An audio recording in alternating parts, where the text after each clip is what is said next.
दिया हुआ है। आप भाज्य गुणनखंड विधि द्वारा निम्नलिखित पूर्णांकों के HCF तथा LCM ज्ञात कीजिए। समझ गए ना? क्या कह दिया है कि अभाज्य गुणनखंड विधि। अभाज्य गुणनखंड विधि बताया था मैंने, क्या होता है कि मतलब जितने भी दिए रहेंगे उनका पहले हम फैक्टर निकालेंगे और फैक्टर निकालने के बाद फिर हम HCF और LCM निकालेंगे, है ना? तो सबसे पहले देखो कौन दिया हुआ, पहले क्वेश्चन का हल निकाल रहे हैं, ठीक है?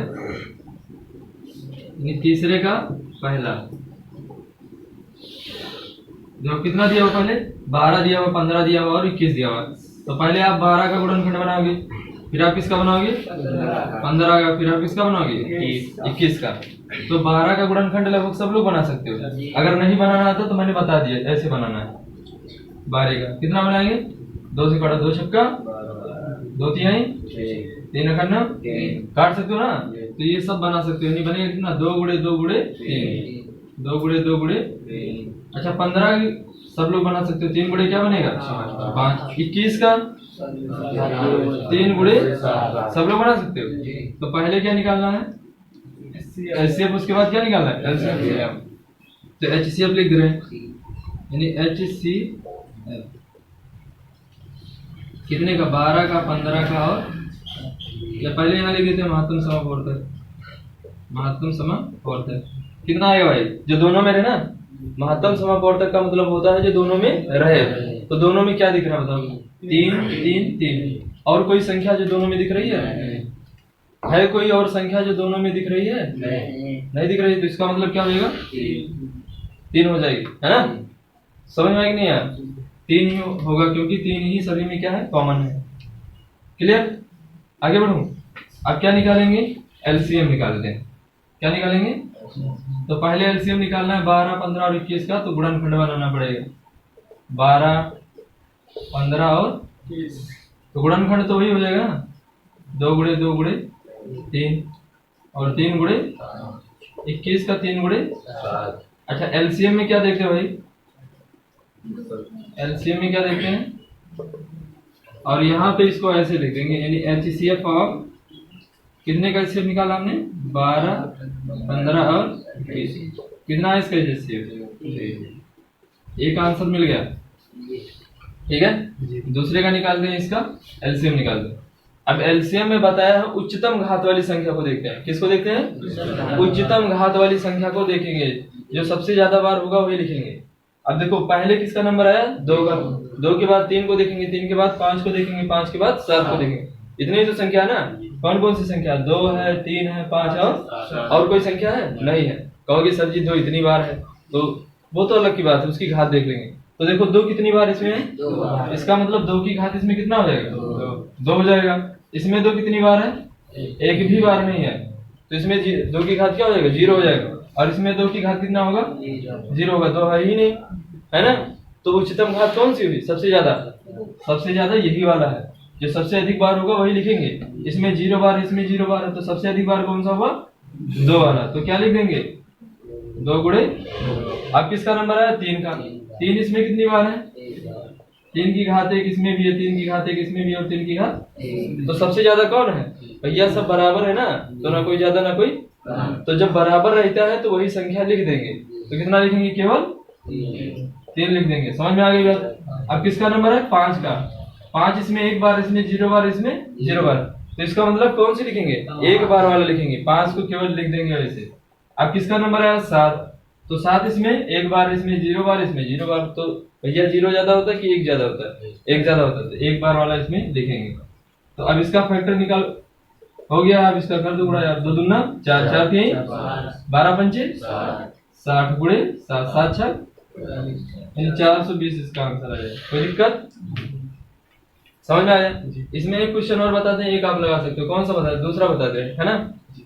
दूसरा वाला और बताते हैं, तीसरे का दूसरा देख लो।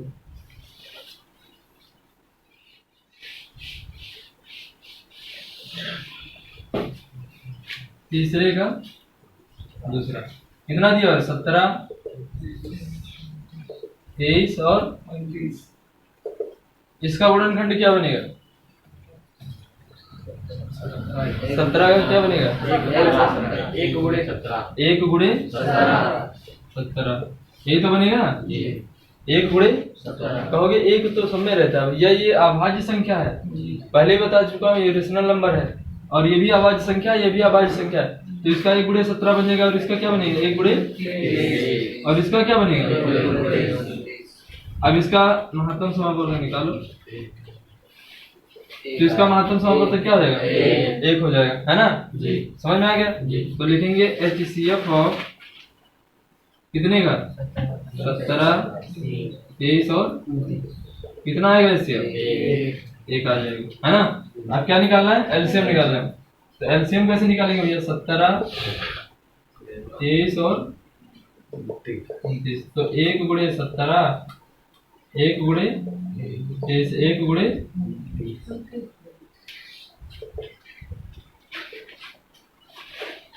लासा। देखो 1 सब में है ना, 1 कितनी बार है, 1 बार। 17 कितनी बार है, सबसे ज्यादा 1 ही तो होगा ना।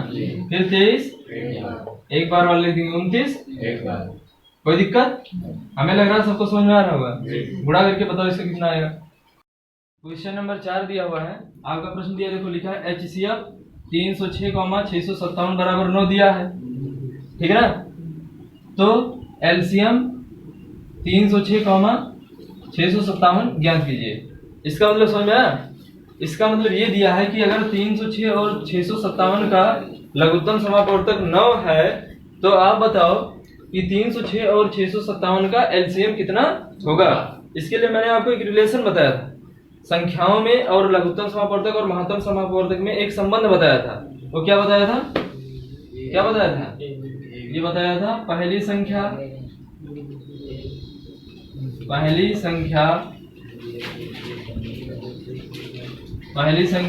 गुणे दूसरी संख्या बराबर महत्तम समापवर्तक गुणे, बताया कि नहीं बताया था। यानी पहली संख्या A लिया था, दूसरी संख्या B लिया था, बराबर HCF ऑफ A, B, है ना। पहली संख्या A, दूसरी संख्या B, तो पहली संख्या गुणे दूसरी संख्या बराबर पहली संख्या और दूसरी संख्या का महत्तम समापवर्तक गुणे पहली संख्या और दूसरी संख्या का लघुत्तम समापवर्तक। तो यहाँ पर क्या दिया हुआ, देखो यहाँ पे दिया हुआ है, रोक दे रहा है, संख्या गुणे दूसरी संख्या बराबर महत्तम समापवर्तक गुणे लघुत्तम समापवर्तक, है ना। तो पहली संख्या A माना था, दूसरी संख्या B माना था, तो A और B का लघुत्तम समापवर्तक गुणे A और B का महत्तम समापवर्तक, है ना। तो देखो A की जगह पर 306 यही तो दिया है, देखो A की जगह पर कितना दिया हो 306 और B की जगह पर 657, तो पहली संख्या कितनी हो गई 306, यानी हो जाएगा 300 गुणे दूसरी संख्या बराबर महत्तम समापवर्तक गुणे लघुत्तम। देखो महत्तम समापवर्तक दिया हुआ है, कितना दिया है 9। समझ में नहीं आ गया। देखो ये दिया है A, B का मान कितना दिया हुआ 9, इसका मतलब 306 और 657 का जो हाईएस्ट कॉमन फैक्टर है महत्तम समापवर्तक का वो 9 है। तो पहली संख्या गुणे दूसरी संख्या बराबर महत्तम समापवर्तक गुणे लघुत्तम समापवर्तक हमें क्या करना है, ज्ञात करना है। कितने का, A की जगह पर 306, B की जगह पर 657। अब देखो 9 से गुणा है ना, इधर आएगा तो क्या हो जाएगा भाग हो जाएगा, तो ये नहीं हो जाएगा 306 गुणे 657 बटा क्या हो जाएगा 9। भैया गुणा इधर आएगा तो भाग नहीं होगा, इंटू LCM ऑफ कितने का 306, 657। अब भाग करके देखो कितना आएगा, कटेगा नहीं कटेगा, काट के देखो कट जाना चाहिए। 9 का 9, 9 त्रिक 3 बचेगा, 9 चौक 36 ना, 9 त्रिक 27, कितना बच जाएगा 3 तो बचेगा ना, और 9 चौका तो 9 चौक 36, यानी कितना आ गया LCM ऑफ 306, 657 बराबर कितना आ गया 34 गुणे 657। बताओ कितना आ रहा है, कैलकुलेशन बताओ, कर सकते हो कि नहीं कर सकते, कितना है 22,338। 22,338 सही करके बताओ, नहीं आंसर सही है, बताइए। आंसर आ रहा है कि नहीं आ रही है ना? क्या हुआ, निकल गया? पहले एक बार और समझ लो। देखो लिखा है HCF कितने का लिखा है 306 और 657। इसका मतलब क्या हुआ 306 और 657 का जो महत्तम समापवर्तक है वो कितना है 9 दिया है, उसने बोल रखा क्वेश्चन में दे दिया। तो कह दिया है एलसीएम निकालो किसका 306 657 का एलसीएम ज्ञात कीजिए। तो मैं क्या जानता हूँ यार, पहली संख्या गुणे दूसरी संख्या बराबर महत्तम समापवर्तक गुणे लघुत्तम समापवर्तक। तो पहली संख्या और दूसरी, पहली संख्या कितनी है 306 गुणे दूसरी संख्या इतना और बराबर 9 गुणे एलसीएम, है ना? अब ये गुणे में इधर आएगा तो क्या हो जाएगा भाग हो जाएगा, है ना? गुणे में इधर आएगा तो क्या हो जाएगा भाग हो जाएगा। कोई दिक्कत है समझ में आया? गुणे में इधर आएगा तो क्या होगा भाग हो जाएगा। क्लियर, यहाँ तक समझ में आ गया? तो बस इसका कैलकुलेशन कर लेना, आंसर आ जाएगा, है ना? रोको,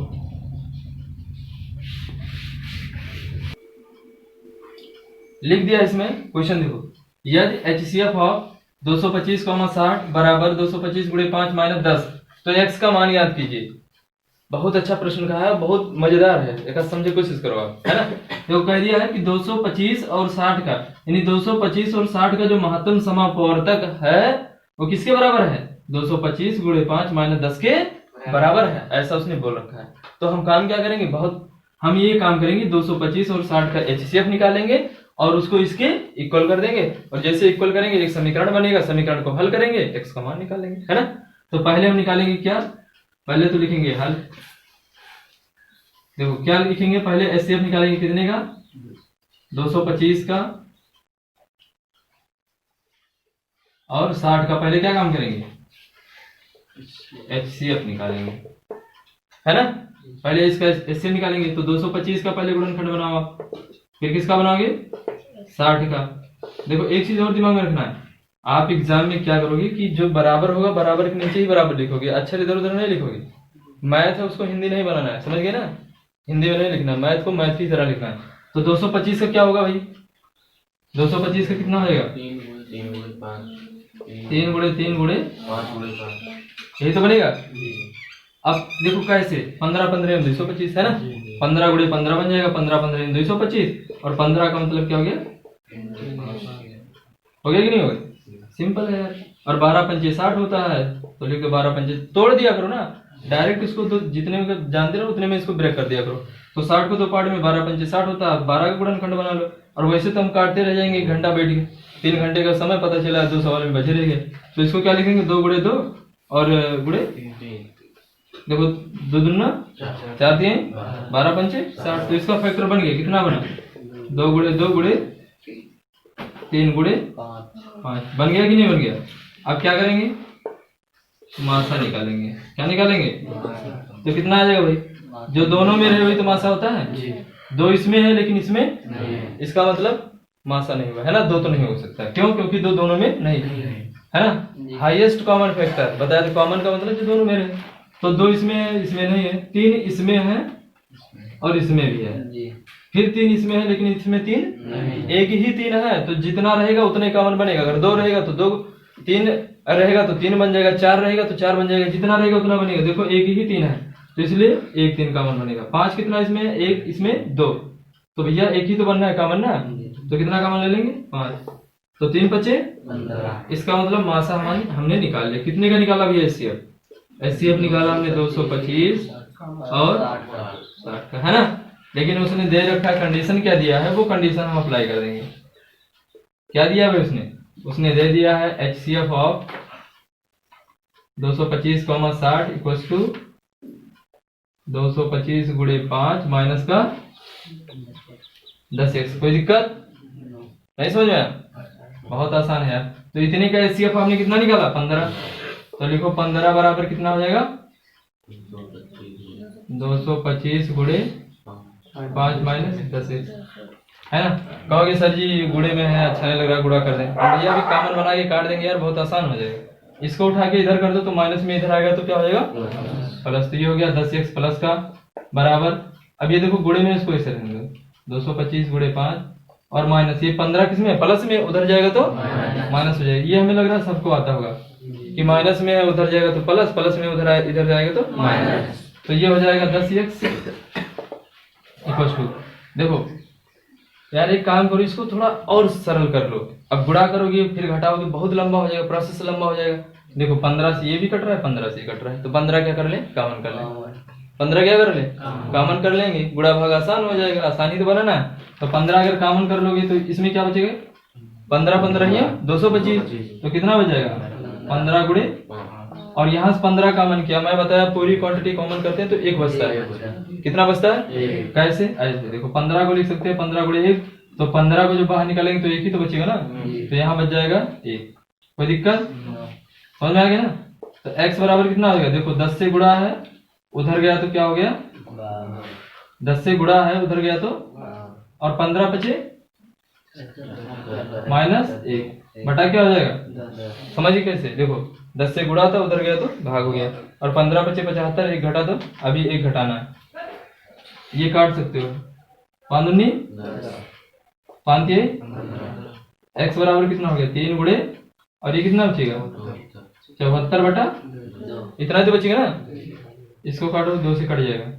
अच्छा मुझे कैसे पता चला 2 से कटेगा, क्योंकि लास्ट में 4 है, बताया था ना विभाज्यता करनी। 3 गुणे कितनी बार जाएगा, 2 3 6, 2 7 14, तो x बराबर कितना हो जाएगा 7 21, 3 3 का 9, 111।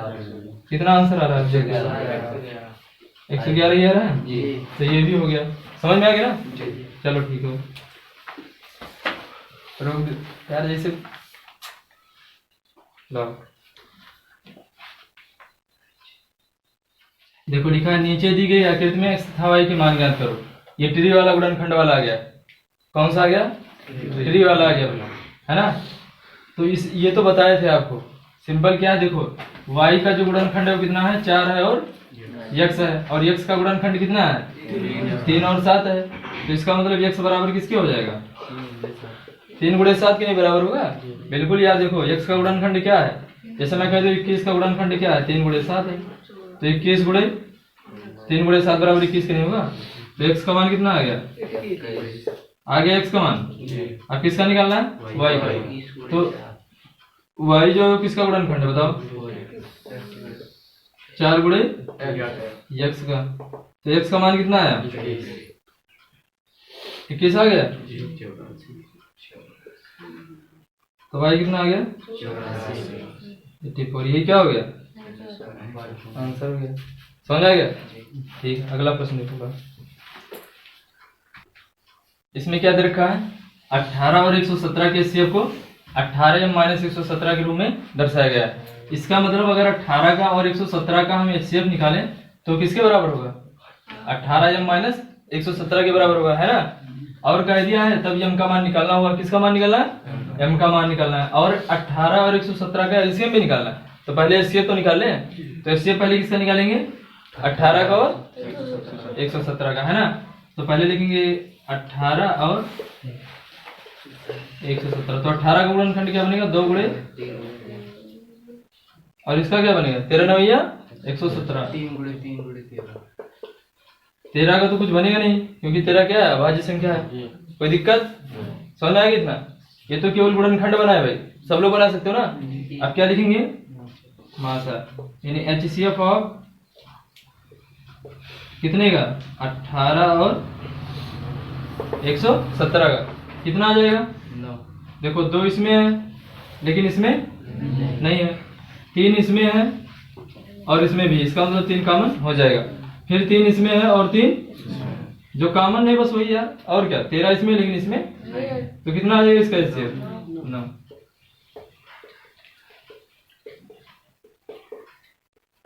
समझ में आया। अब देखो कह दिया क्या कि जो एचसीएफ है वो किसके बराबर है, इसके रूप का है, तो लिखेंगे चूंकि एचसीएफ ऑफ कितने का 18 100, ये किसके बराबर भाई,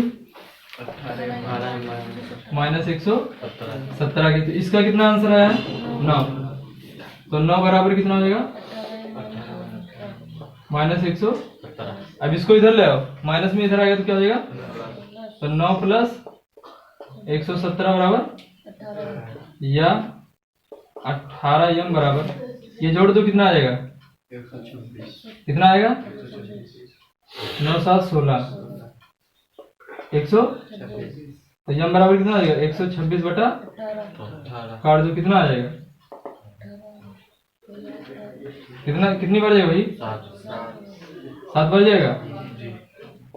8 7 56 और 7 का 9 7 और 5 12 सही है ना? जी तो यम का मान आ गया। अब यम का मान निकल गया, अब क्या निकालना है? LCM एलसीएम निकालना है। तो अब हम जानते हैं कि संबंध आप क्या जानते हो बताओ?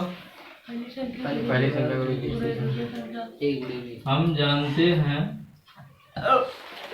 कि HCF ऑफ कितने का? 18 कॉमा और 117 गुणे एलसीएम ऑफ कितने का? 18 कॉमा 100। यही तो है ना? महत्तम समापवर्तक गुणे देखो ए की जगह पर 18, बी की जगह पर 117। तो महत्तम समापवर्तक गुणे लघुत्तम समापवर्तक बराबर पहली संख्या गुणे। तो पहली संख्या कितनी दी हुई बताओ? 18 और दूसरी संख्या 117। अब देखो HCF इसका कितना आया है? 9। इसका HCF कितना आया? तो लिख दो 9 गुणे LCM लिखना है LCM और कितने का? 18 117। तो 18 गुणे 100। तो अब देखो यहाँ 9 से गुणा है, उधर जाएगा तो क्या हो जाएगा? भाग हो जाएगा। तो LCM कितने का? 18 117 बराबर कितना होगा? 18 गुणे 100 बटा 9 दूनी। तो अब गुणा कर देखो कितना आ रहा है? 2 सते 14, 2 का 9 2 और 1 3, फिर 2 का 9 234 आएगा ना? कैलकुलेशन करके देख लेना। समझ में आएगा नहीं यार? बोलो भाई, क्लियर हो गया? चलो ठीक। देखो इसमें क्या लिख दिया है? जांच कीजिए कि क्या किसी प्राकृतिक संख्या यानी के लिए, ध्यान समझिएगा, बहुत अच्छा प्रश्न है, दिमाग में बैठेगा नहीं, इसमें थ्योरी क्यों लिखना है ना? जांच कीजिए कि क्या किसी प्राकृतिक संख्या यानी के लिए संख्या 6 की पावर अंक 0 पर समाप्त हो सकता है। यानी n, देखो 6 की पावर n का मतलब क्या हुआ? देखो समझते हैं पहले अच्छे से इसको। 6 की पावर n का मतलब n क्या है? कोई प्राकृतिक संख्या है। तो प्राकृतिक संख्या क्या हो सकता है बताओ? 1 2 3 4 5 6 कहां तक हो सकता है? अनंत तक हो सकता है। तो n का कोई ऐसा मान आप हमें बता दो कि हम n का कोई ऐसा मान आप बता दो कि इस पर रख दें और रखने के बाद जो संख्या है उसका अंक जो हो क्या है? लास्ट का अंक क्या हो जाए? 0 हो जाए। जैसे ये एक संख्या लिख दिया 520। तो 520 का अंक कितना है लास्ट में? 0। तो यही कह रहा है कि क्या इस पर कोई संख्या रखने पर कि इसका इकाई का जो अंक आ जाए वो क्या आ जाए? 0 आ जाए। या तो आपका 100 हो जाए, आपका 220, कुछ भी आए लेकिन लास्ट में 0 होगा। क्या इनका कोई एक ऐसा मान है जिसके लिए ये संख्या क्या होगा? 0 पर समाप्त होगा। n का मान हम कितना रख सकते हैं? 1 रखेंगे। तो 1 रखेंगे तो कितना बनेगा? n का मान कितना रख दें? 2, तो कितना बनेगा? 12 36 6 गुणे 6 बनेगा ना? कितना हो जाएगा? n का मान 3 रख दो। n का मान कुछ भी हो सकता है ना? प्राकृतिक संख्या 1 2 3 4 5 6 रखो और देखो कितना आ रहा है। तो 3 रखो तो कितना हो जाएगा? 216। यानी 6 गुणे 6 छतो 36 छक्का 216। अगर 4 रखोगे तो कितना बनेगा? 4 रखोगे तो कितना बनेगा? 216 गुणे 6 और 36 और 6 करना 6 और 3 आया था 6 3 9, फिर 6 दूनी। ऐसे रखते आप चले जाओ, ऐसे रखते चले जाओ। लेकिन हमें चाहिए क्या? क्या कोई एक ऐसी संख्या मिलेगी? क्या कोई n का एक ऐसा मान है जिसके लिए संख्या का लास्ट में क्या आ जाए? 0 आ जाए। आप रखते चले जाओगे, नहीं पाओगे। रख के देख लो। 0 होने के लिए कंडीशन क्या होती है? संख्या के लास्ट में अगर 0 है तो वो संख्या सदैव 2 से और 5 से विभाजित होगी। ये कंडीशन आपको दिमाग में होना चाहिए। जैसे अगर 10 है तो 10 के लास्ट में 0 है, 20 के लास्ट में 0 है। अगर 10 की पावर 2 कर दें, 100 के लास्ट में 0 है, 20 की पावर अगर मैं 3 कर दूं, कुछ भी कर दूं, आप ये नहीं कह रहे, n का मान कुछ भी ले सकते हो, यानी 10 3 ले लिया, 4 ले लिया, 5, तो अगर 20 की पावर 3 करोगे तो कितना बनेगा 8 और 3 0 हो जाएगा। तो 0 आने की कंडीशन क्या है, 0 कब आ रहा है, जब वो संख्या 2 से कट रहा है और 5 से कट रहा है। जब 2 से और 5 से कटेगा तभी 0 आएगा लास्ट में, नहीं तो 0 नहीं आएगा। आप इसको काट के देखो, इसको ये देखो 2 गुणे 5 बनेगा कि नहीं बनेगा, इसका गुणा करोगे तो 2 गुणे 5 कहोगे, ये कैसे है भैया, इसमें तो 4 है, 4 गुणे 5 है, अरे 4 को इसे भी तो लिखते हैं ना। इसका मतलब संख्या 0 पर कब समाप्त होगी, जब संख्या का गुणनखंड 2 और 5 होगा, तभी वो संख्या 0 पर समाप्त हो सकती है, अदरवाइज वो संख्या 0 पर समाप्त नहीं होगी। तो जो 6 की पावर n दिया है, अब हमें दिया क्या है, 6 की पावर n दे दिया है, तो अगर 6 की पावर n का हम गुणनखंड बनाए तो 2 गुणे 3 की पावर क्या बनेगा, क्या नहीं तो बनेगा ना, बनेगी नहीं बनेगा। तो भैया ये जो संख्या है, क्या इसमें 5 या 2 गुणनखंड है, 2 तो है लेकिन 5 नहीं, और गुणनखंड होना कितना चाहिए, 2 होना चाहिए और 5 होना चाहिए। तो क्या ये 0 पर समाप्त होगी, 0 पर समाप्त नहीं होगी। तो इसका थ्योरी लिखेंगे वो ऐसे लिखेंगे, देखो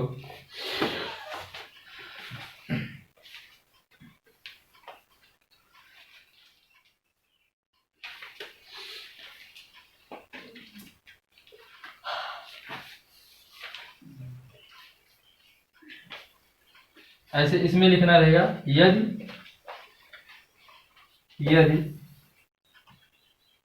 किसी n के लिए,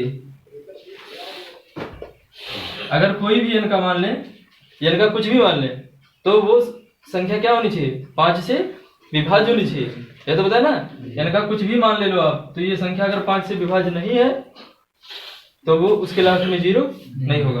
तो यानी कि किसी मान के लिए, देखो 2 तो है, तो इसमें और क्या होना चाहिए था, 5 होना। अगर देखो 5 हो जाता ना ऐसे, तो 5 दूनी 10 और 10 तिहाई 30, लास्ट में 0 पे समाप्त हो जाता है ना, लेकिन 5 इसमें नहीं है। तो यदि किसी संख्या n के लिए संख्या 6 की पावर n 0 पर समाप्त हो, कितने पर समाप्त हो, संख्या 6 की पावर n 0 पर समाप्त हो, तो वो संख्या क्या होनी चाहिए, 5 से विभाज्य होनी चाहिए। तो ये लिखेंगे, तो वह 5 से विभाज्य होगी, तो वह 5 से विभाज्य होगी। कोई दिक्कत, 5 से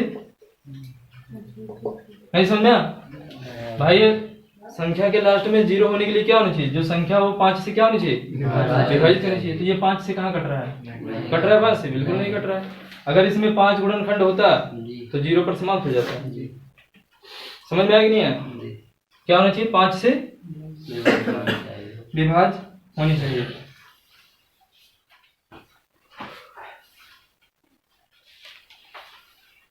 अर्थात 6 की पावर n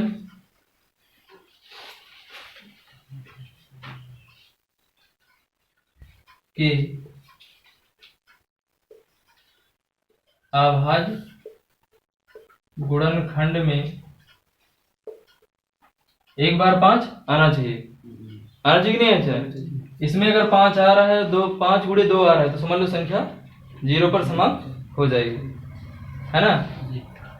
अगर 4 की पावर n की भी बात किया जाए तो ऐसे ये भी बन जाएगा, ठीक है ना, 1 2 3 रखते जाओगे, बनाते चले। अर्थात 6 की पावर n के अभाज्य गुणनखंड में 5 आना चाहिए, ऐसे लिखना पड़ेगा भाई, इसको थोड़ा दिमाग लगा के लिखना पड़ेगा, आनी चाहिए।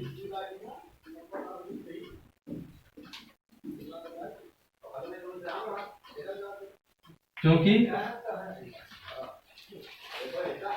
6 की पावर n में, मैं वैसे बताऊंगा, क्योंकि 6 की पावर n में 2 के अतिरिक्त